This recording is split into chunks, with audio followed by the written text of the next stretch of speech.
집중호우로 인한 산사태의 원인으로 산에 지어진 태양광 설비가 지목되면서 정치권의 책임 공방이 이어지고 있습니다. 보수 야당은 현 정부 정책을 탓하는데 여당은 이전 정부부터 산에 설치해오던 것을 오히려 현 정부에서 제동을 걸었다고 반박했습니다. 그렇다면 태양광 설비가 산에 지어진 배경은 무엇인지 이대건 기자가 보도합니다. 산사태로 인해 태양광 패널이 어지럽게 널려 있습니다. 흘러내린 흙더미 위에 아슬아슬하게 걸려 있기도 합니다. 통합당과 국민의당은 태양광 설비가 산사태의 원인이라며 현 정부의 신재생에너지 정책을 비판했습니다.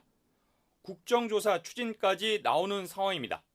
최근 집중호우와 함께 산사태가 많이 발생하고 있다고 그러는데 이와 같은 것이 태양광 발전 시설의 난개발이라고 보는 지적도 나오고 있는 실정입니다. 산이면 산마다, 골이면 골마다 온 나라를 파헤쳐 만든 흉물스러운 태양광 시설은 자연적인 홍수 조절 기능을 마비시켰다고 합니다. 10일 기준 산지 태양광 시설 가운데 피해를 본 곳은 0.1%에 불과합니다. 따라서 태양광 때문에 산사태가 났다는 야당의 주장을 전적으로 받아들이기에는 무리가 있어 보입니다.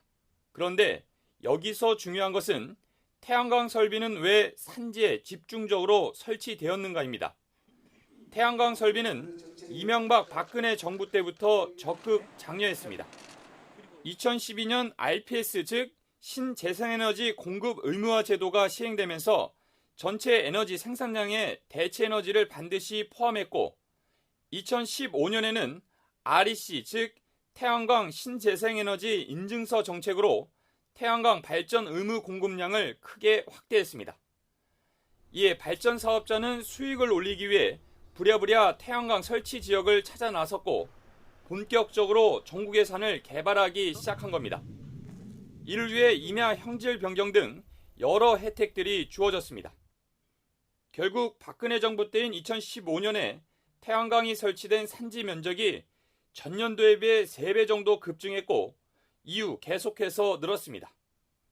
이 같은 산지 설치에 제동이 걸린 건 문재인 정부 때인 2018년 하반기입니다.